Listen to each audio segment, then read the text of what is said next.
Avertissement concernant mes propos sur la deuxième vague. Cet entretien a été tourné le 16 septembre, soit plus de 4 mois après le déconfinement du 11 mai. Au cours de la période de 4 mois qui sépare ces deux dates, les autorités sanitaires françaises ont annoncé de manière récurrente l'imminence de l'arrivée d'une deuxième vague. Ces prévisions de vagues successives étaient fondées sur la théorie développée par les scientifiques qui avaient prévu 500 000 morts en France. Une prévision 15 fois supérieure à la réalité. Au 16 septembre 2020, aucune deuxième vague annoncée ne s'était produite. Pourtant, dès le début du mois de mai, de nombreux Français sont sortis sans aucune précaution. Joie, embrassades, manifestations, fêtes de la musique, vacances, le grand retour des contacts, mais pas de deuxième vague. Le virus était toujours présent. La thèse de l'affaiblissement estival ne tient pas, car des épidémies diffusées en plein été aux États-Unis. Les autorités sanitaires se sont trompées sur l'imminence d'une deuxième vague. Il est important de le rappeler, car la suite de l'histoire semble pourtant finir par leur donner raison et me donner tort. En effet, dans cette interview, j'explique pourquoi je doute d'une deuxième vague, je maintiens mes arguments alors que les événements semblent me contredire. Ceci mérite des explications. À partir de la généralisation des tests PCR pendant l'été 2020, la définition des cas a changé. Pour être considéré comme un cas, il n'était plus nécessaire d'être malade, mais simplement d'être positif à un test. Ce test PCR, utilisé sans précaution, génère de nombreux faux positifs. Ainsi, ils ont permis d'étiqueter à tort comme Covid des cas, des hospitalisés et des décès. À mesure que le nombre de tests a augmenté, tout a augmenté. En changeant de définition, il a été possible de créer une vague épidémique d'un nouveau genre, une épidémie opportuniste qui se voit attribuer à tort diverses pathologies ou causes de décès. Cette vague épidémique n'était pas une deuxième vague touchant une deuxième fois la même population. 62% des départements touchés au printemps ne l'ont pas été à l'automne et 63% des départements touchés à l'automne ne l'avaient pas été au printemps. Cette fameuse nouvelle vague a atteint un pic de mortalité le 3 novembre 2020, soit moins d'une semaine après la mise en place du deuxième confinement. D'où une interrogation sur la causalité entre la mise en place de la mesure et son effet quasi immédiat. Or, la surmortalité de cette nouvelle vague est très inférieure à celle de la première vague, moins 65%. Pendant le même temps, toutes les maladies infectieuses habituelles à cette période de l'année ont eu des incidences très basses. Il est donc probable que d'autres pathologies de type infection respiratoire aiguë aient été comptées à tort comme Covid. J'entends déjà mes détracteurs dire que je suis un anti-savant, car je refuse d'admettre mes erreurs en les rationalisant. Non, c'est exactement le contraire. Le scientifique que je suis ne prétend pas détenir une quelconque vérité. Ce serait me faire un mauvais procès. Le principe est justement de comprendre les erreurs et de diffuser les éléments de cette compréhension. Le doute persiste, partout et toujours. Pour mes conclusions, bien évidemment, mais aussi pour celles de mes contradicteurs. C'était le but de ma participation au film Hold Up, pour lequel, vous l'aurez compris, j'émets aussi de nombreux doutes et ne partage pas certains propos qui n'engagent que ceux qui les ont tenus. La vertu d'un tel film est de mettre au grand jour la multiplicité des réflexions qui, assurément, ne manquent pas de germer spontanément dans les esprits. Les êtres humains se questionnent sur les événements et tentent d'apporter des réponses. De mon point de vue, il est plus sain que ces interrogations soient faites dans la lumière plutôt que dans l'ombre. Visibles, elles sont susceptibles d'être argumentées, discutées, contestées, voire combattues.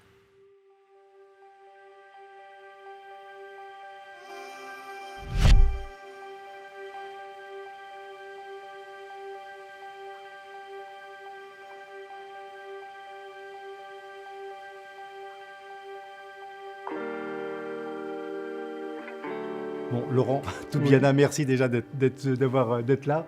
pour parler un petit peu de cette situation assez inattendue. Donc vous êtes chercheur, épidémiologiste, chercheur à l'INSERM.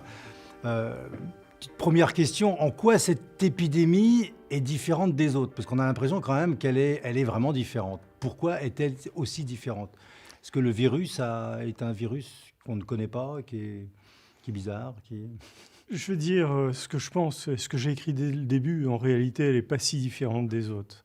Ce qui est différent, c'est son traitement. Mais l'épidémie elle-même, tous les mécanismes connus se sont répétés au cours de cette épidémie. Et d'ailleurs, avant même qu'elle arrive en France, j'avais écrit une analyse de ce qui allait se passer.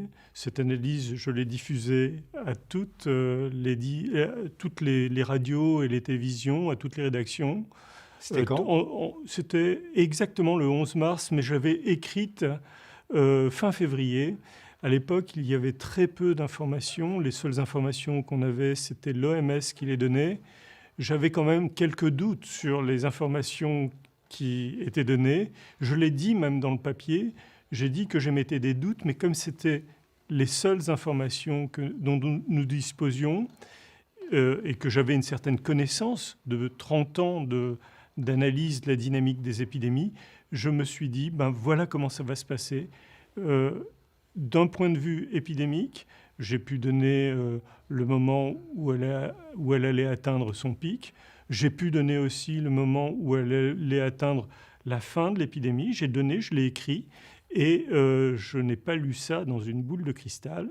Je l'ai déduit de mes connaissances de la maladie.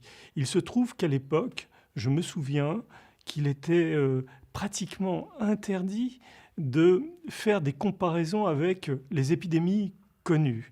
Dès que les gens ont commencé à parler de choses comme la grippe, c'était carrément interdit de le faire. Je me souviens que certains intervenants ont dit à un moment, il y a eu, je ne sais pas si vous vous souvenez, le mot de grippette, ça a fait beaucoup de bruit. Et ça a disqualifié carrément, ça a empêché de penser cette épidémie, qui était une épidémie qui se transmettait à peu près de la même manière que les maladies que l'on connaît, c'est-à-dire notamment la grippe, par aérosol. Les gens découvrent aujourd'hui que les aérosols sont un des vecteurs de cette épidémie. Mais moi, dès le début, je le savais.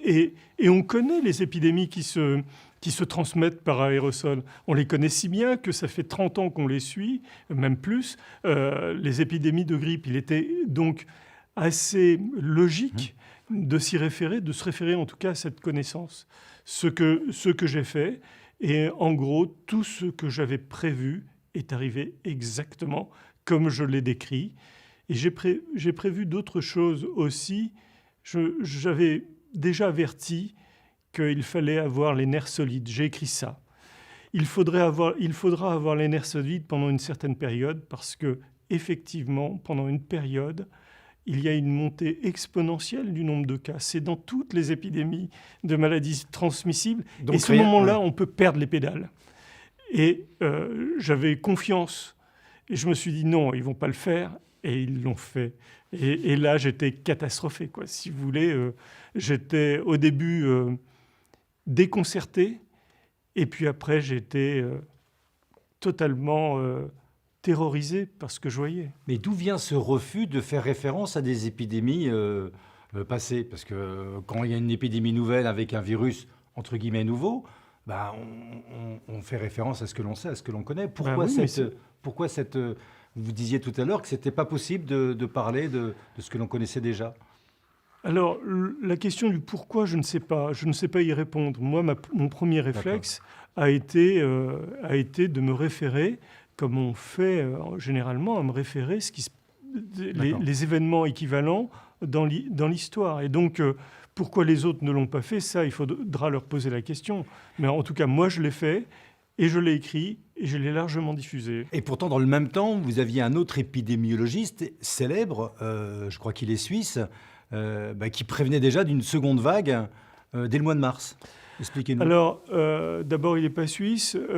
Ensuite, je le connais très bien. Et c'est un ami, c'est un ami avec lequel j'ai travaillé très longtemps. Donc, écoutez, je vais dire quand même quelque chose, hein. Je ne suis pas là pour... je pense que tout le monde a fait le maximum d'efforts pour tout le monde, hein, sans exception, le maximum d'efforts pour essayer d'endiguer et de limiter la souffrance, endiguer l'épidémie et diminuer la souffrance des gens. Mais ce n'est pas parce qu'on essaye qu'on fait les bonnes choses. On peut se tromper, ça arrive. Les scientifiques se trompent. C'est même pratiquement leur métier de se tromper. Et ce n'est pas un problème que les gens se trompent. Ce qui est un problème, c'est que ce soit relayé trop tôt et jeté en pâture dans les médias, sans filtre. Et ça, c'est ça qui peut être un peu compliqué.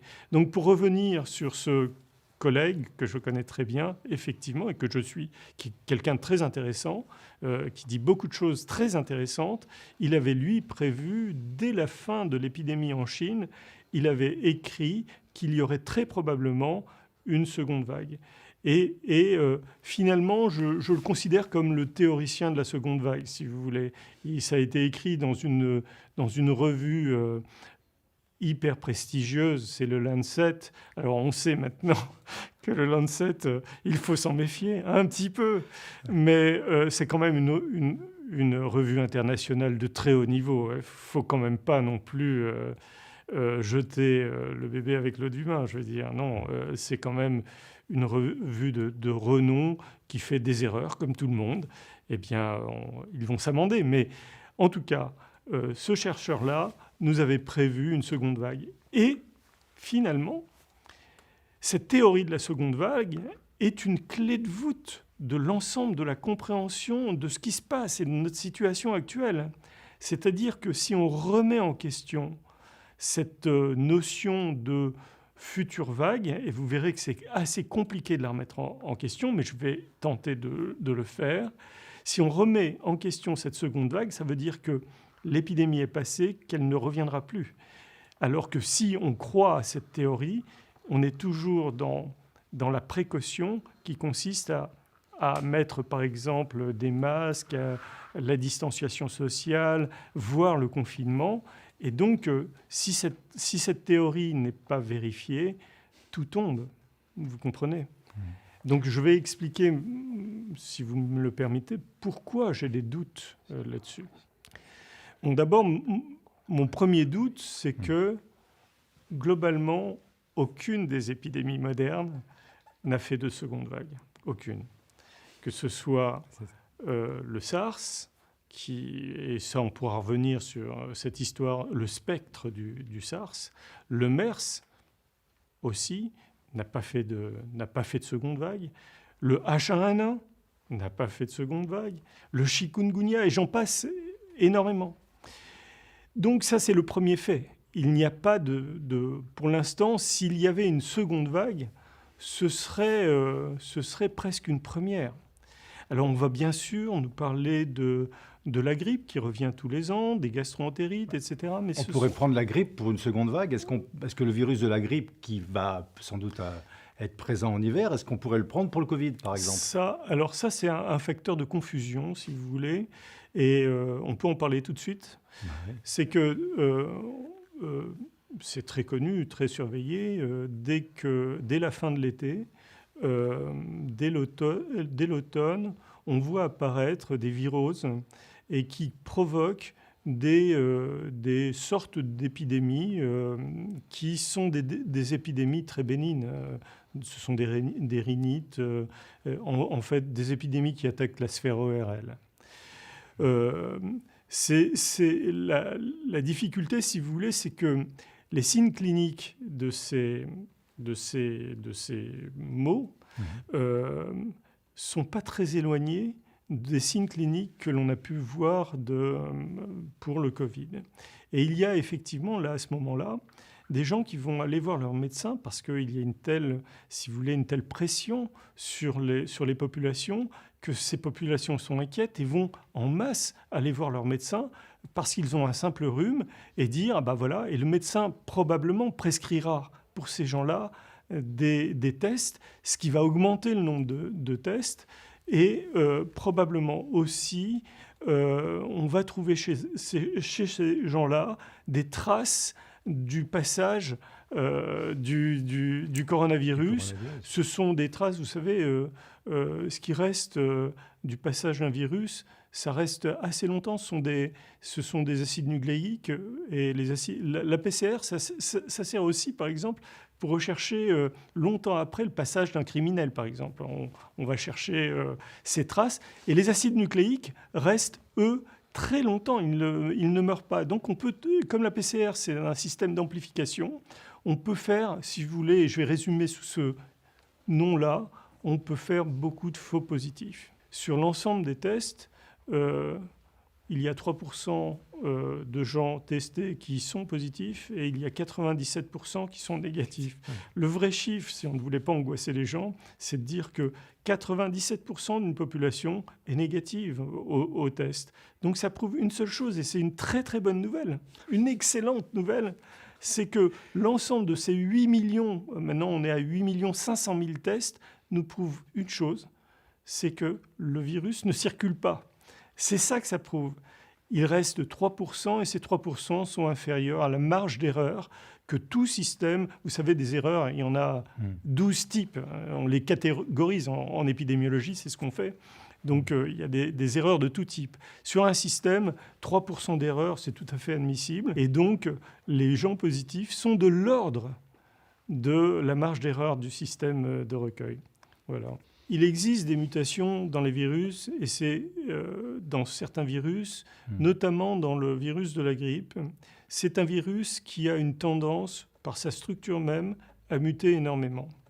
C'est l'une des raisons d'ailleurs pour laquelle il y a des épidémies récurrentes en période hivernale, parce que le cocktail de virus qu'on appelle la grippe en France, qui s'appelle influenza ailleurs, ce cocktail est fait d'un grand nombre de virus différents.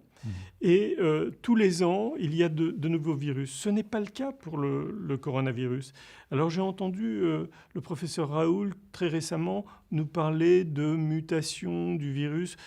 Il est virologue, il connaît les choses mieux que moi, mais je ne crois pas personnellement à une mutation majeure du virus du corona. Ça peut être des mutations mineures, mais la structure même, j'en ai discuté avec des virologues, la structure même du coronavirus est relativement stable par rapport à un virus tel que celui de la grippe. Expliquez-nous un petit peu, vous, en tant que chercheur, en tant qu'épidémiologiste, comment on se retrouve dans cette situation, essayez de nous éclairer un petit peu sur qu'est-ce qu'une épidémie et pourquoi il ne faut pas avoir peur de ce qui se passe actuellement, quoi. Les phénomènes épidémiques sont à la fois simples à comprendre et en même temps fait intervenir tellement de choses, c'est-à-dire des choses tout à fait microscopiques, telles qu'un virus, et le système immunitaire qui va répondre à une charge virale ou une charge d'un agent pathogène. Il peut être autre chose qu'un virus. Et ça va jusqu'à une vision globale, c'est-à-dire ce qui se passe au niveau d'une collectivité. Et en l'occurrence, ici, la collectivité, c'est l'humanité tout entière.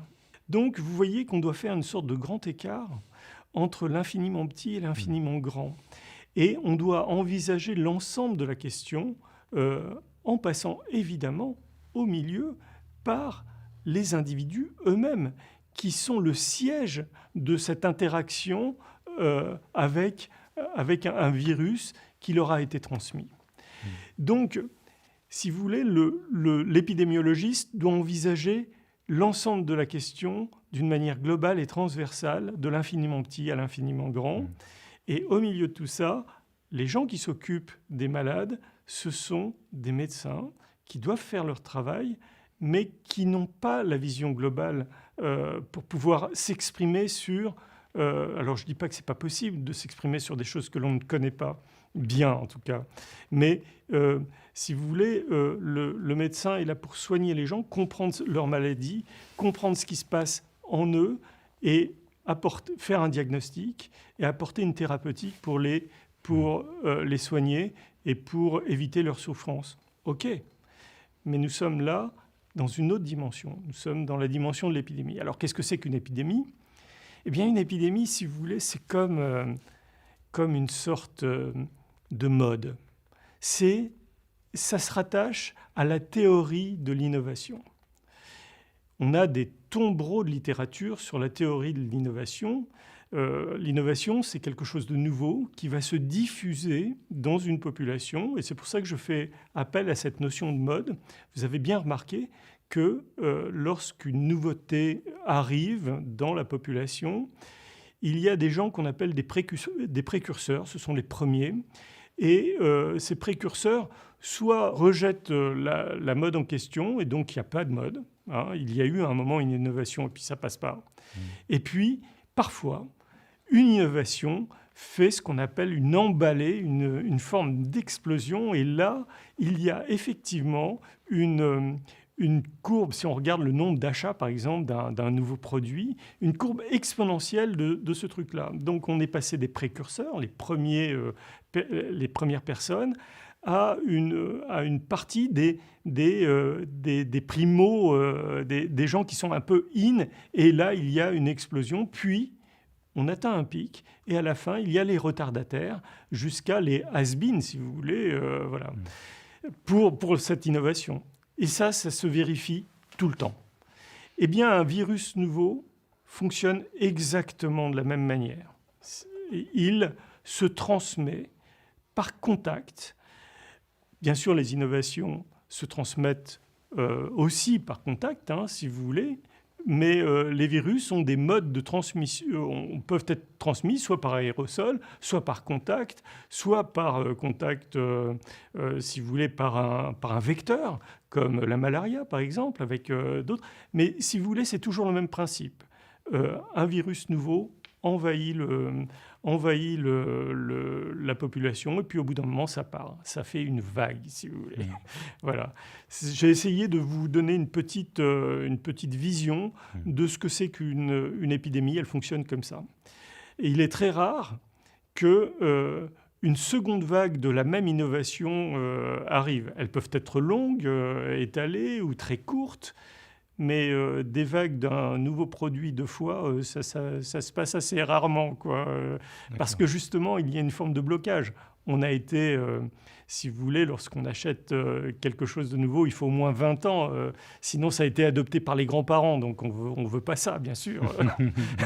Vous voyez, donc c'est un autre truc. Mais voilà, je vous ai expliqué globalement les mécanismes. Et j'ai beaucoup travaillé sur ces questions-là, justement, dans la diffusion des prénoms, ou même j'avais travaillé notamment dans la diffusion des pièces de monnaie au moment de la mise en place de l'euro. Il y avait des pièces de monnaie frappées un petit peu partout, avec des effigies différentes. Et les chemins que prenaient ces pièces, emprunter ces pièces de monnaie, étaient à peu près identiques à celles qu'empruntaient les virus pour se diffuser. C'est étonnant, ça. Ouais. Et comment expliquez-vous... Alors, on revient à ce virus. Moi, ce que j'avais compris, c'est que un virus ne peut pas se propager comme ça dans le monde entier à cette vitesse-là. C'était quand même un virus assez exceptionnel. Il s'est propagé d'une façon hallucinante. Alors d'abord, c'est pas tout à fait vrai. C'est pas vrai ? Ah bon ? Non, alors, non, justement, tout ce que vous venez de dire, c'est faux. On pourrait presque toujours revenir sur ce que vous venez de dire. Depuis des années, on sait que les transports rapides permettent justement de diffuser extrêmement rapidement sur toute la surface de la Terre les virus. Il y a je vais employer cette expression, des tombereaux de littérature, d'articles scientifiques qui parlent de ça. Donc, c'est faux de dire que celui-ci s'est répandu plus vite que les autres. Non, je vais même vous dire presque le contraire.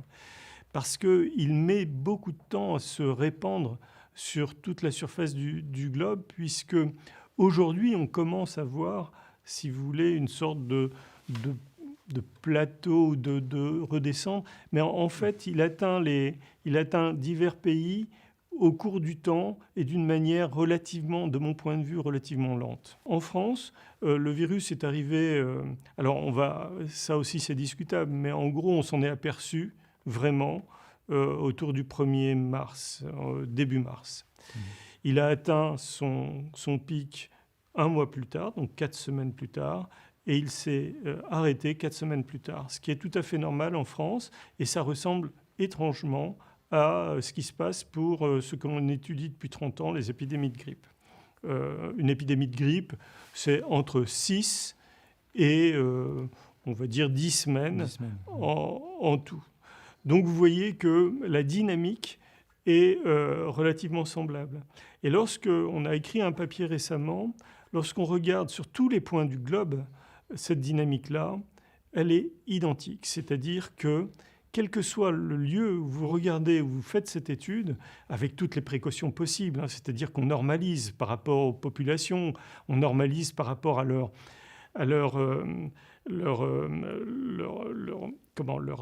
disposition démographique. Tous les pays ne sont pas pareils. On ne peut pas comparer, par exemple, la France, qui est un pays avec une population relativement dense et bien répartie sur un territoire, avec les États-Unis qui ont des petites villes un petit peu partout. Et donc, pour passer d'une ville à l'autre, c'est un peu plus compliqué. D'ailleurs, ce qu'on voit, c'est qu'il y a eu un passage de l'Est à l'Ouest qui a pris tout son temps avec une sorte de double pic.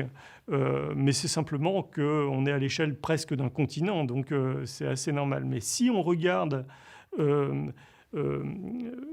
pas ville par ville, mais région par région, on s'aperçoit que le profil dynamique de l'épidémie est équivalent partout où on le regarde. Donc, globalement, ça va dans le sens où, d'une manière indépendante des mesures, notamment la mesure drastique qui a été le confinement, lorsque l'épidémie a démarré, pratiquement, il n'y a plus rien à faire. En réalité, nous ne pouvons, entre guillemets, que subir ce qui se passe. Et là, la surprise, c'est que ce qui se passe, c'est finalement, on a eu beaucoup de chance avec ce virus. Parce que ce virus, quand on regarde les chiffres d'une manière froide et sereine, finalement, ce n'est pas une grande épidémie. Mais ça, c'est peut-être un autre sujet, on pourra l'aborder plus tard. Mais globalement, on a eu beaucoup de chance. Parce que je vais être fataliste, en réalité. Je suis bien plus fataliste. Si le virus avait été vraiment virulent et très dangereux, nous ne serions pas en ce moment en train de discuter. C'est sûr. Une fois que l'épidémie commence sa phase ascendante, rapide, il n'est pratiquement plus possible de l'endiguer. Il faut prévoir les choses à l'avance, ce qui n'avait pas été fait. Et d'ailleurs, la comparaison avec le SARS serait assez intéressante là-dessus. Il se trouve que pour cette épidémie, et je vais revenir un petit peu en arrière, en réalité, de ce que l'on a pu calculer, le virus a circulé bien avant qu'on s'en aperçoive. Il a circulé à bas bruit. Il a fait très probablement... Il a exposé une partie importante de la population sans qu'on puisse le voir parce qu'il y avait beaucoup de gens asymptomatiques. Et donc, le virus se diffusait d'une manière très lente. Alors, d'aucuns disent que dès le mois d'octobre, il était déjà présent sur le territoire français. Sans qu'on puisse le voir. Et c'est ça, si vous voulez, la difficulté avec une épidémie innovante, émergente, on va dire, c'est qu'on n'a aucun moyen de le détecter lorsqu'il est à bas bruit. On ne sait pas le diagnostiquer, on n'a pas les outils pour le faire. Et donc, il peut effectivement se répandre très gentiment dans la population en atteignant des personnes qui font une forme soit peu grave, soit asymptomatique. Et puis, quelques cas commencent à émerger et à être captés par le système de santé. Et les premiers à être captés, ce sont les gens les médecins en première ligne, si vous voulez. Les médecins en première ligne voient arriver des gens malades. Ils se disent, bah, c'est marrant, ça ressemble au tableau clinique de la grippe. Et d'ailleurs, pendant une période, les personnes qui étaient atteintes du coronavirus ont été intégrées dans la grippe, c'est-à-dire ont été comptabilisées comme état grippal. Et après, on s'est aperçu que non, il y avait un autre virus qui circulait et qu'il fallait séparer l'épidémie de la grippe et l'épidémie de coronavirus. Donc, une grande partie de la population, le virus a circulé, mais c'est ce que j'appelle la masse cachée des gens qui ont été exposés au virus. Pourquoi cette masse cachée ? En astrophysique, la masse cachée, c'est la masse qu'on n'arrive pas à détecter, mais on sait qu'elle est là par calcul. Et là, on sait par calcul qu'il y avait probablement beaucoup plus de gens touchés, qui auraient dû être là, qui auraient dû être visibles, mais qu'on n'a pas détectés. À partir du mois de mars, on a commencé à détecter des gens qui avaient des pathologies, qui avaient des formes plus graves. Et ces gens-là ont été non seulement d'abord détectés par le système des médecins en première ligne, et d'ailleurs, lorsqu'on regarde les courbes, on voit cette courbe exponentielle montante en amont d'une semaine par rapport à la deuxième catégorie de gens qui étaient des gens qui ont été hospitalisés. Ces gens hospitalisés montraient à ce moment-là que certaines personnes étaient touchées gravement. Mais c'est une catégorie de la population qui a été touchée gravement. On le sait bien, il y a des facteurs de risque. Et ces facteurs de risque, ce sont des gens qui avaient une santé précaire déjà. Soit qu'ils étaient vieux et âgés, et effectivement ça a touché ces personnes âgées, et même ça les a fait mourir, on peut le dire.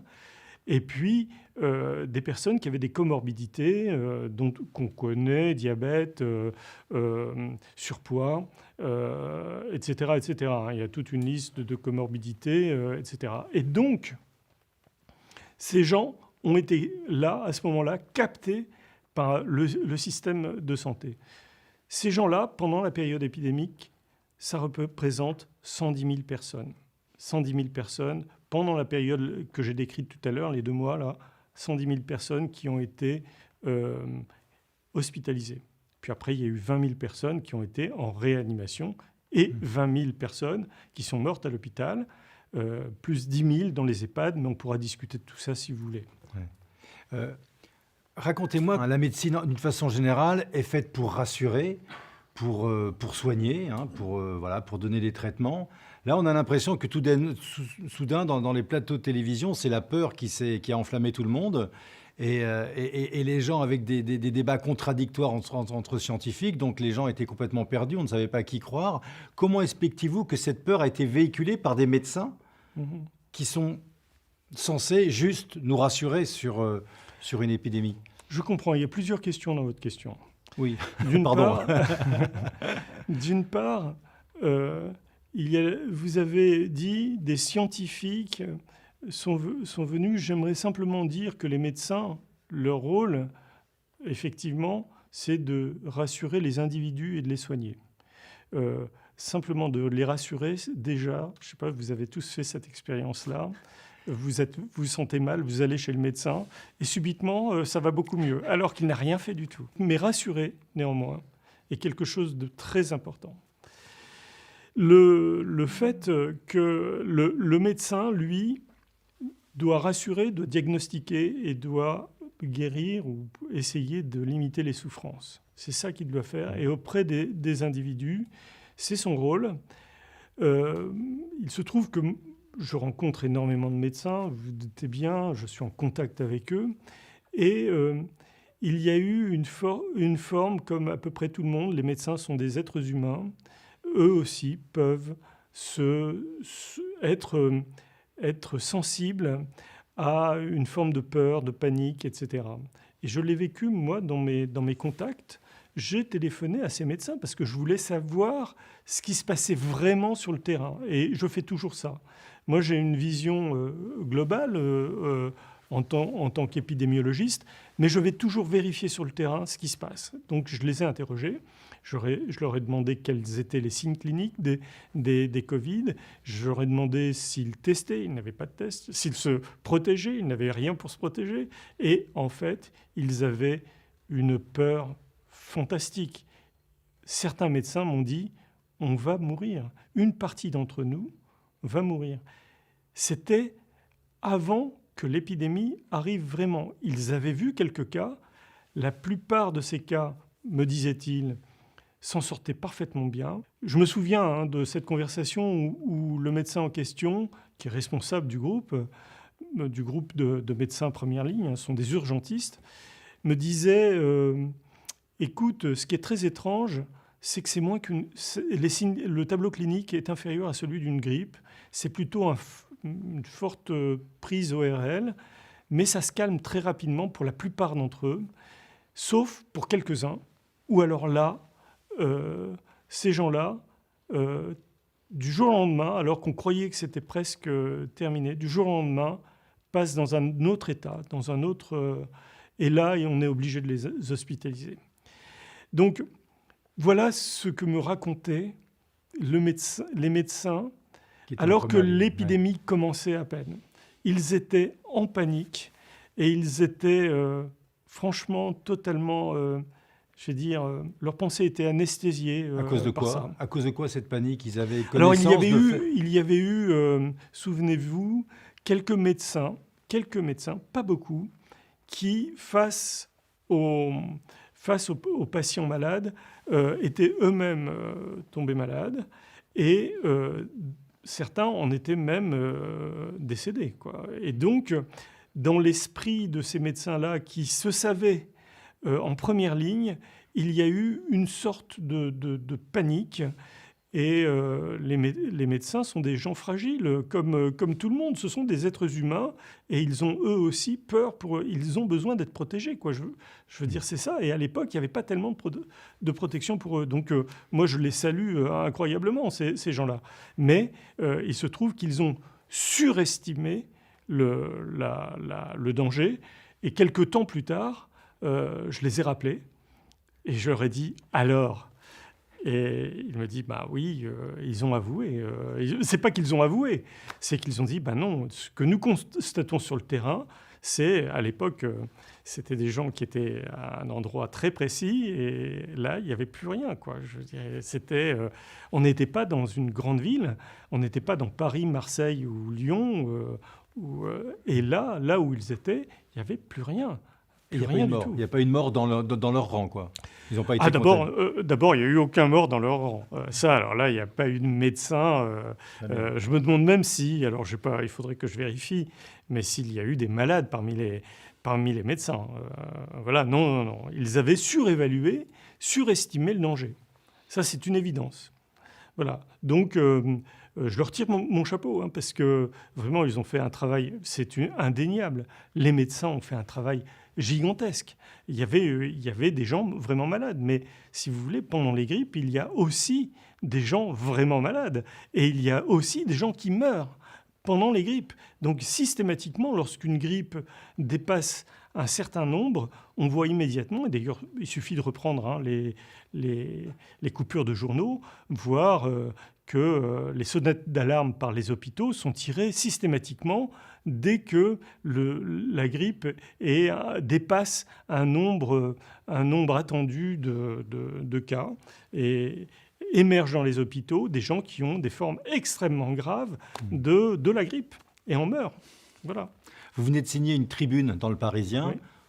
Qu'est-ce qui vous a poussé aujourd'hui à vraiment réagir, à mettre cette signature? Alors, ce n'est pas aujourd'hui que ça nous a poussé. Depuis la tribune paraît aujourd'hui, est parue la semaine dernière. Mais si vous voulez, en tant que scientifique, le scientifique s'interroge toujours sur toutes les questions qui passent à portée de son cerveau, on va dire. Et recherche les preuves de la situation qu'il observe. Et donc, lorsqu'il y a une incohérence, ben on cherche encore plus. Donc, Alors, parlez-nous de ces incohérences, justement. Ah, les incohérences, si vous voulez, je ne peux même pas en parler tellement il y en a. Il n'y a presque que des incohérences. Ce serait très compliqué. Alors, la plus grosse qui me vient à l'esprit, c'est, par exemple, 500 000 morts. Ça, c'est si vous voulez, le rapport numéro 9 de Neil Ferguson, donc de l'Imperial College of London, a été cataclysmique, puisque 500 000 morts, je vous rappelle que c'est à peu près la mortalité pendant un an sur toute la France. Il y a 660 000 morts en France. Donc 500 000 morts, ça fait quand même beaucoup, beaucoup. Si on rapporte... vous savez, en épidémiologie, on cherche toujours les dénominateurs, sur quoi on rapporte les choses. La mortalité en France, c'est à peu près 1% de la population. Oui, mais il a l'habitude de ce genre de déclaration, Ferguson. Donc, alors, oui. Vous étiez habitué quand même. Si vous voulez, c'était le truc le plus énorme qui m'est tombé dessus, si vous voulez. Je veux dire, le jour où j'ai appris qu'il y avait un conseil scientifique qui se fondait sur des rapports d'anglais. Pourquoi les Anglais ? Je ne sais pas pourquoi. Alors qu'il y avait quand même des épidémiologistes en France et que j'avais moi-même, alors je suis un tout petit bonhomme peut-être, mais qui avait moi-même diffusé une information disant il va y avoir une période où ça va être difficile, mais globalement ça va se passer. Ferguson, lui, carrément, nous annonce 500 000 morts. Donc 500 000 morts, je dis, Ferguson, on a l'habitude, c'est Monsieur Catastrophe. Donc je veux dire, il n'y a pas une épidémie où il ne nous a pas prévu le cataclysme, l'apocalypse totale. Donc bien sûr, qu'on fasse référence à Ferguson me semblait totalement fou. Mais voilà, ça c'est un des trucs. Mais si vous voulez, dans le papier cadeau, dans le paquet cadeau, je dis ça souvent, de ces 500 000 morts, il y avait, primo, un confinement à faire. Et puis tout de suite après, dès qu'on déconfinait, il y avait une remontée immédiate du nombre de gens touchés. Pourquoi ? Parce que ce confinement mettait théoriquement toute la population hors contact, les uns avec les autres. C'est ça le principe, qui est simple à comprendre. On coupe les contacts, donc normalement, le virus, c'est aussi grossier et aussi mécanique que ça. Donc, on coupe les gens les uns des autres. Il n'y a que 5% de la population qui est touchée et donc immunisée naturellement. Donc 95% que l'on remet dès le déconfinement en place. Le virus circule toujours, on se retrouve à la case départ et l'épidémie repart. Or, ce que l'on a constaté, c'est que l'épidémie n'est pas du tout repartie.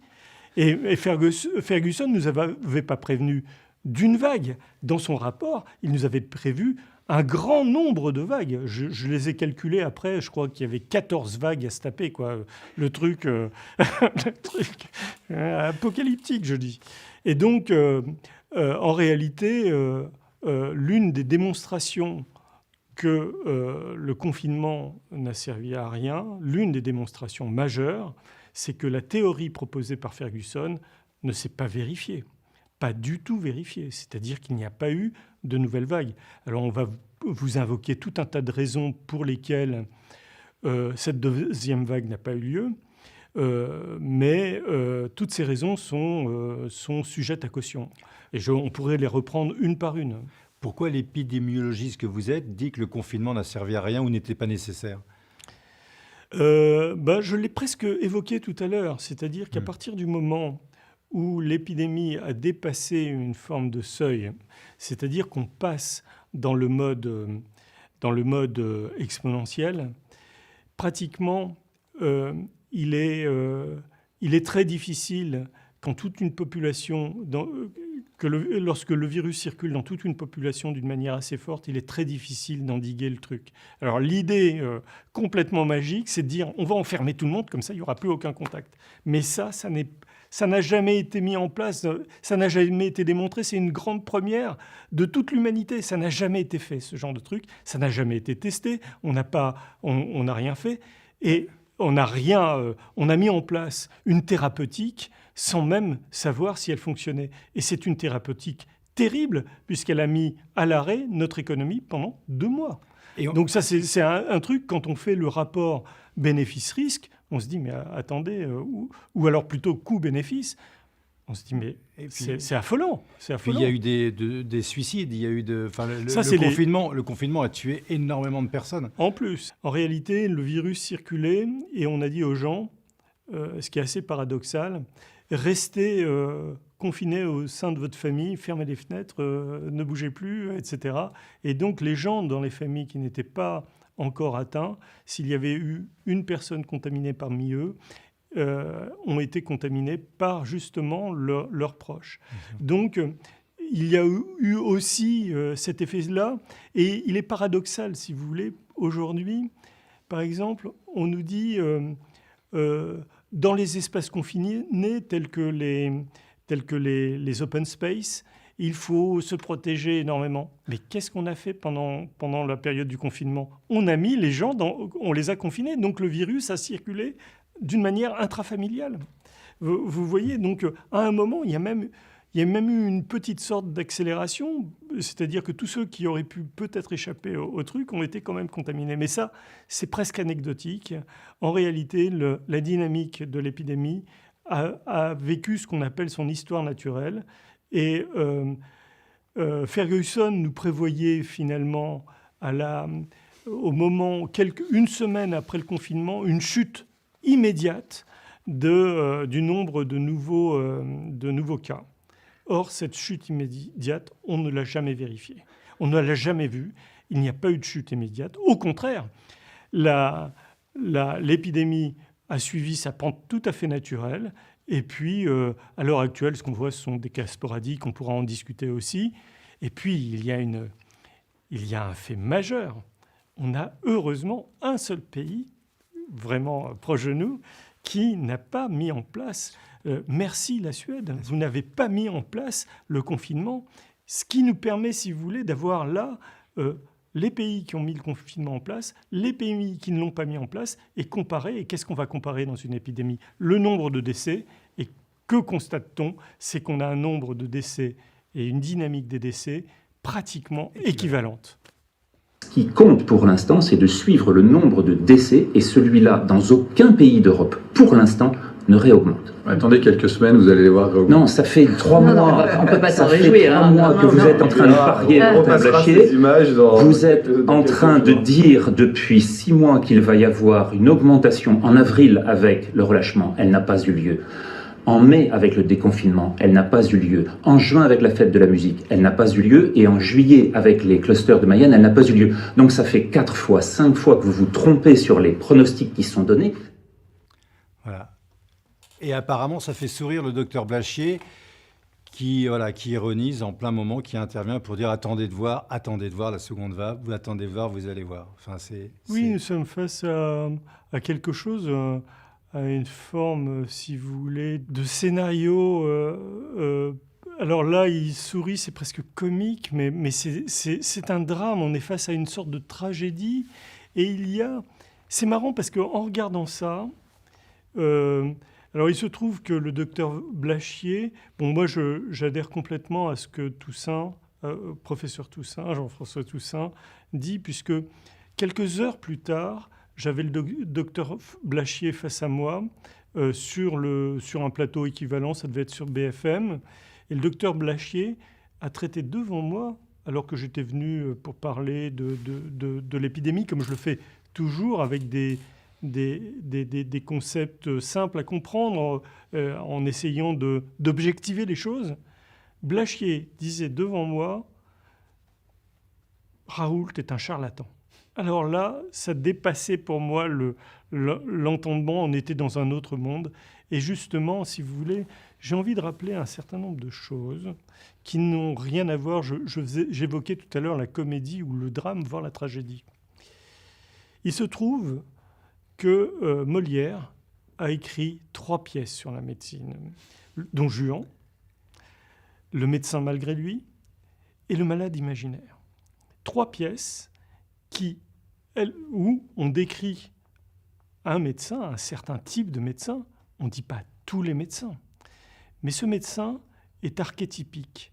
C'est le médecin qui dit des choses très belles, très intelligentes, avec des mots très savants, et qui enfume tout le monde, si vous voulez. Ça, c'est dans la connaissance populaire, c'est très ancien et très ancré. On sait ça. On sait que certains médecins sont susceptibles de vous faire peur parce qu'ils ont des fins. Relisez les pièces, vous allez voir, c'est éloquent. Et d'ailleurs, c'est tellement inscrit dans la conscience populaire que Molière lui-même empruntait ça à un personnage archétypique de la commedia dell'arte qui s'appelait Il Doctor, j'ai oublié son nom, mais ça va me revenir, Bellanzone. Il Dottor Bellanzone. Il Dottor Bellanzone, c'est tout simplement l'archétype du médecin qui n'est pas un vrai médecin et qui, au bout du compte, essaye de manipuler finalement les gens qui n'ont pas son savoir.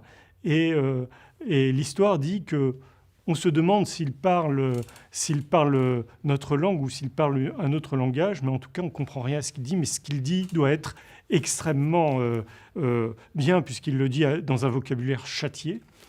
Et la fin de l'histoire, c'est que, généralement, dans la commedia dell'arte, les médecins prennent des coups de bâton.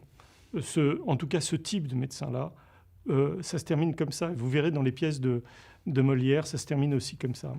C'est-à-dire que j'espère que des gens qui rient devant tout le monde en leur disant « attendez ce que vous allez voir », au lieu de véhiculer, de rassurer les gens, utilisent une forme de dramaturgie complètement hors contexte et fondée sur rien du tout. Et au bout d'un moment, eh bien, il faudra que les gens prennent conscience que ces gens-là sont dangereux. L'analyse de cette situation, nous divergeons. Pourquoi ? Parce que moi, je crois, effectivement, premièrement, nous ne pouvons pas comparer la situation aujourd'hui au pic épidémique. En fait, nous sommes très probablement à ce qui a dû se passer en janvier-février. Donc nous sommes avant le pic épidémique. Ça, c'est le premier point. Et deuxième point, c'est contrairement à la fois précédente, aujourd'hui, effectivement, nous disposons de masques, de prévention, de mesures barrières bien apprises par la population. Et du coup, ça ralentit. Donc, ça ralentit. Et surtout, ça évite la contamination des personnes à risque, des personnes âgées qui, lors du premier pic, ont été immédiatement contaminées, ce d'autant plus que le plus important cluster est né d'un rassemblement religieux, et donc a contaminé des personnes d'âge mûr. Je ne suis pas médecin, mais ce qu'il dit me paraît sensé. Oui. Ça vous paraît sensé, docteur ? Ben, écoutez, je pense que j'étais sur le même plateau à ce moment-là, il me semble, non ? Il est possible que je lui ai répondu, mais j'étais face à un tel flux d'âneries que les bras m'ont tombé. Cette personne avec laquelle j'ai discuté après, et qu'il me semble avoir convaincu, mais qu'il continue à dire des bêtises, cette personne n'est pas légitime pour parler d'épidémie. C'est un médecin, encore une fois, et il n'a aucune vision de ce qui s'est passé. Nous sommes maintenant dans une phase où on a connu l'épidémie une première fois. On ne peut pas dire que nous sommes exactement dans la même situation que la fois précédente. Il y a eu une première vague épidémique qui a touché beaucoup de gens. On fait peur aux gens en disant « Ah, ça augmente un petit peu ». Même ça, il va falloir en rediscuter parce que ça augmente un petit peu. C'est quoi un petit peu ? Tout est flou, si vous voulez. On joue sur les mots, on joue sur les chiffres, on joue surtout pour continuer à faire peur énormément. Donc là, ce qu'il nous décrit, c'est le spectre de la deuxième vague. Il nous dit « Nous en sommes au début, c'est ce qui se passait exactement avant la première vague. Il y a une forme d'identité entre ce qui se passait au début mars et ce qui se passe début septembre. » Ça, je pense que c'était fin août ou peut-être début septembre. Ouais, 4 septembre. Ça aurait dû exploser depuis longtemps. On attend toujours. Mais pourquoi dit-il ça ? Pourquoi dit-il ça ? Ah, ça, c'est Ça, c'est son... Moi, je ne peux pas répondre à sa place. Mais je vais vous dire quand même quelque chose. Vous avez discuté avec lui. Apparemment, vous Mais avez réussi à le convaincre. Pourquoi dit-il de telles âneries? Alors, je pense qu'il n'est pas... qu'il ne connaît pas, il ne sait pas, il n'a pas étudié les épidémies, il dit ça. Et écoutez, il y a quand même quelque chose qu'il faut dire très clairement. C'est qu'en période d'incertitude, l'information négative est prise avec avidité par les gens, parce qu'on ne peut pas risquer de ne pas prendre en considération une information négative. Si on vous dit des choses positives, eh bien, il y a un risque beaucoup plus grand de croire la positivité. Et donc, des gens qui balancent finalement sur les plateaux des choses très négatives gagnent à tous les coups. Et d'ailleurs, aujourd'hui encore, on continue à les voir.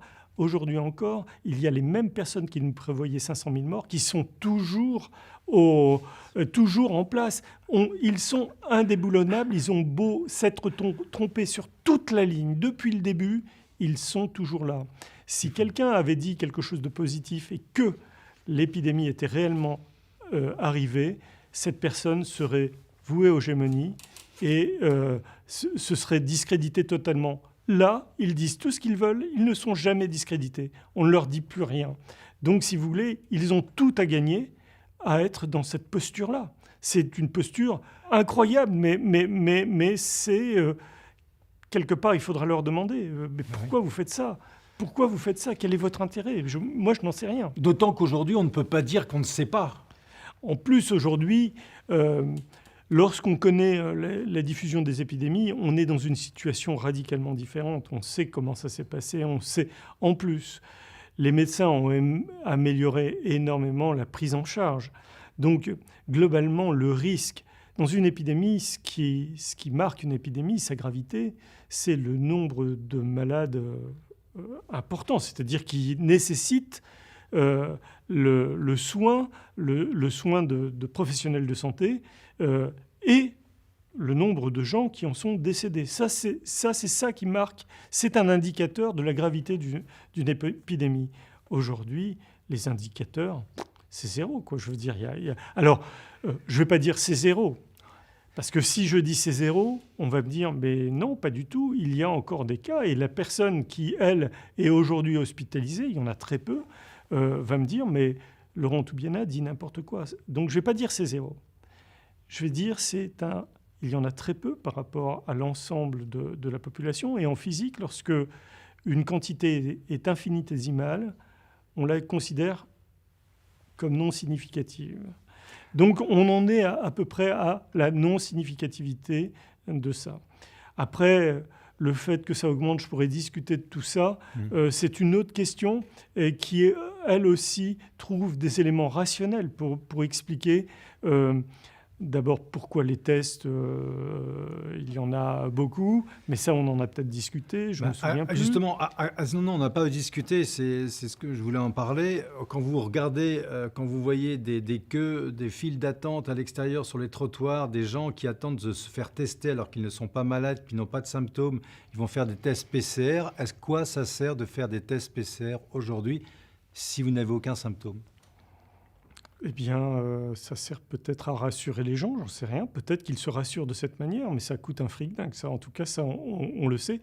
Et d'un point de vue épidémiologique, ça ne sert à rien d'autre que de dire il y a 97% de gens négatifs. Donc, ce qu'on prouve avec ce système invraisemblable, c'est que le virus ne circule pas. Et ça, c'est l'information majeure. Maintenant, les tests étaient très utiles. C'est très utile en début d'épidémie parce qu'on peut isoler rapidement et justement éviter en début d'épidémie cette croissance, la phase explosive de l'épidémie, la croissance exponentielle. Ça, c'était très utile de les avoir à ce moment-là, de tester tout le monde. Et c'est d'ailleurs ce qui a été fait en Corée. C'est-à-dire qu'en Corée, ils ont testé les gens et ils les ont isolés à l'entrée. Nous, comme d'habitude, je vais dire, c'est dommage, mais nous sommes des gens qui arrivons toujours après la bataille. C'est ça qui me fait de la peine, si vous voulez, pour mon pays.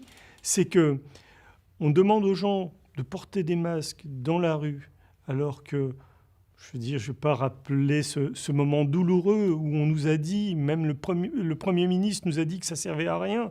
Écoutez, ça servait justement au moment où on en avait besoin. Aujourd'hui, ça ne sert vraiment plus à rien. On fait des tests en masse alors qu'on avait besoin de faire des tests au début de l'épidémie. Là, on fait des tests en masse pour rien du tout, pour affoler les gens. Donc, si vous voulez, ça me rappelle les... Je fais encore une référence littéraire, plus ou moins. Ça me rappelle les carabiniers d'Offenbach, si vous voulez, qui arrivent toujours après la bataille. Et nous, on court après l'information. C'est quand même dommage. Elle était disponible, cette information, dès le début de l'épidémie. Ouais. Donc, et j'étais pas le seul.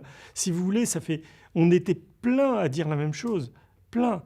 Mais les gens sont tout de même restés dans une forme de réserve. Justement, les chercheurs restent dans une forme de réserve. Et se disent, pour la plupart des chercheurs, on a appris beaucoup de choses sur la recherche pendant cette épidémie. Les chercheurs se disent, bon, moi je suis chercheur, je publie dans des revues scientifiques, mais ils oublient une chose majeure, c'est que le chercheur a une responsabilité auprès de la population. C'est aussi son rôle. Ça fait partie de son évaluation. J'ai été, moi, pendant 10 ans au conseil, dans les instances scientifiques d'évaluation scientifique. Et donc, pendant assez longtemps, au conseil scientifique de l'INSERM. Dans le conseil scientifique de l'INSERM, l'une des parties de l'évaluation, c'est les retombées, la valorisation sociale de nos recherches. Et lorsqu'un chercheur voit des incohérences quelque part, c'est son devoir, dans sa spécialité, de dire ce qu'il voit. C'est un devoir. S'il ne le fait pas, c'est un peu dommage, je vais dire.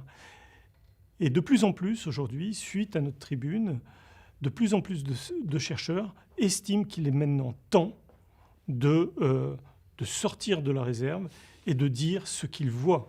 Et nous ne sommes pas 3 francs-tireurs scientifiques dans leur coin qu'on peut disqualifier relativement rapidement. Vous savez, Schopenhauer disait, quand quelqu'un dit quelque chose de différent des autres, au début, on s'en moque. Après, on le combat avec violence. Et enfin, lorsque la vérité éclate, on dit « mais c'était normal ». Et on oublie celui qui avait dit au début ce qu'il voyait. Donc c'est le sort de ce qui va arriver à ça. Mais maintenant, nous sommes beaucoup, énormément, à dire non. Et on ne peut plus aujourd'hui dire « ah, mais qui croire ici, vous voyez, les médecins ne disent pas la même chose. » Mais non, c'est faux. Il y a des médecins, il y a des scientifiques de toutes les disciplines qui disent exactement ce que je suis. Alors, pas exactement, mais qui sont sur la même ligne que ce que j'exprime aujourd'hui. Mais on a l'impression qu'il y a un conseil scientifique qui court-circuite même le bon sens. Le problème, c'est l'opacité totale de ce conseil scientifique. C'est qu'on ne sait rien. C'est pas du tout démocratique. C'est pas. Il fonctionne de ce que je sais, moi, en tout cas, en circuit fermé. Il a ses propres références et il donne si vous voulez, des oracles comme ça. Et d'ailleurs, je veux dire, il y a eu un camouflet invraisemblable ces derniers temps. Nous sommes toujours dans cette espèce de cérémonial dérisoire où on voit le président du conseil scientifique annoncer que des mesures vont être terribles et puis le jour suivant, le Premier ministre annonçait aucune mesure. Pour moi, c'est un camouflet invraisemblable. Ça veut dire que le conseil scientifique est hors jeu. Et ce matin même, le président de la République a renouvelé sa défiance, quelque part, sans le dire vraiment, de ce conseil scientifique. Donc oui, il est hors jeu maintenant. Je pense qu'il est hors jeu. Il est toujours là parce qu'on ne veut pas faire peut-être de peine aux gens. J'en sais rien. Mais je ne comprends pas qu'il soit toujours là. Et je pensais qu'il devait être renouvelé, avoir des chercheurs plus larges, choisis d'une manière plus large. La recherche, si vous voulez, la base, c'est la confrontation d'idées, hein, c'est la discussion. Avant de publier un article, j'aime autant vous dire que c'est compliqué, il faut beaucoup discuter avec ses collègues, et ça fait partie du jeu, mais parce que c'est incertain. On essaye d'objectiver ce que l'on observe, ce que l'on recueille comme data, ce que l'on traite comme data, et finalement, les résultats, on les discute beaucoup avant de diffuser les conclusions. Eh bien ça, toute cette mécanique-là n'est pas du tout visible. Et même au niveau des autorités, on s'arrête brutalement à balancer des chiffres sortis totalement de leur contexte, auxquels les gens ne comprennent rien, mais qui ne font finalement qu'empirer la panique généralisée. Or, il est quand même relativement simple d'expliquer que lorsqu'une courbe qu'on a dit exponentielle il n'y a pas si longtemps, à savoir la courbe des cas positifs, dont on nous a dit il y a 3 semaines que ça allait exploser parce que c'était exponentiel, aujourd'hui, ce que l'on observe, c'est que ce n'est pas du tout une exponentielle. C'est même une gaussienne, c'est en train de redescendre. Donc, si vous voulez, il faudrait qu'il y ait au moins un démenti de ce que l'on voit vraiment. Et ces données sont accessibles à tout le monde.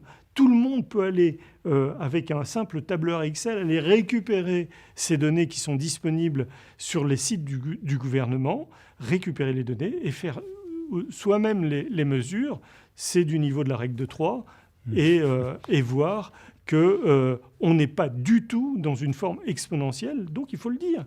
Et ne pas donner les chiffres que lorsqu'ils sont très hauts, les donner aussi lorsqu'ils sont très bas.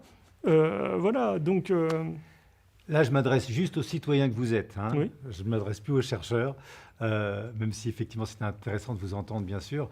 De la gestion de cette épidémie, la façon dont ça a été géré, qu'est-ce que vous retenez de cet épisode qui apparemment qui ne va pas se terminer aussi rapidement que ce que l'on pourrait penser?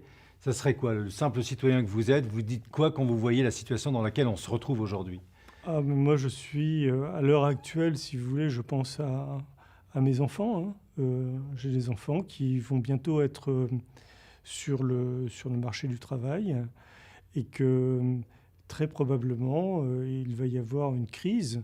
Alors la crise sanitaire, on l'a évoqué tout à l'heure, hein, parce qu'il y a des effets secondaires au confinement, par exemple, au stress du port du masque, de la limitation des libertés, tout ça, ok. Mais au-delà de ça, ce qui m'inquiète beaucoup, c'est une récession globale de l'économie de la France. Ça m'inquiète, peut-être que j'ai tort de m'inquiéter, hein, j'en sais rien, je ne suis pas économiste. Mais ça, pour moi, c'est ce qu'on va faire payer très cher à nos enfants, donc aux générations futures. J'aime pas trop utiliser cette expression, mais effectivement, on a préféré gérer, de mon point de vue, l'instant présent. Et l'une des caractéristiques pour moi de l'intelligence, c'est notre capacité à nous projeter dans le futur. C'est ça, plus on voit loin, plus j'estime, hein, c'est un indicateur pour moi, voir loin et sereinement, c'est quelque chose d'important. Et malheureusement, on a géré le présent. Bien sûr, il y avait des morts à gérer, il y avait tout ça, mais il fallait non seulement gérer les choses spatialement, c'est-à-dire ne pas appliquer à tout le monde ce qui n'était le fait que d'une partie de la population, spatialement donc, et gérer temporellement, voire au-delà de l'instant présent, et les conséquences qu'allaient entraîner des mesures aussi gigantesques que couper l'économie, de mon point de vue, couper les gens de leur contact. C'est-à-dire qu'il a même été interdit aux gens d'enterrer leurs morts. Je ne sais pas si vous voyez jusqu'où ça fait voler en éclats tous les symboles, tout le maintien d'une société, si vous voulez. D'aller voir les gens dans les EHPAD, c'était interdit. Vous voyez, les conséquences sont gigantesques. Et donc, là-dessus, on peut dire que d'un point de vue citoyen, j'ai trouvé que c'était assez calamiteux. Et je continue à le penser. J'espère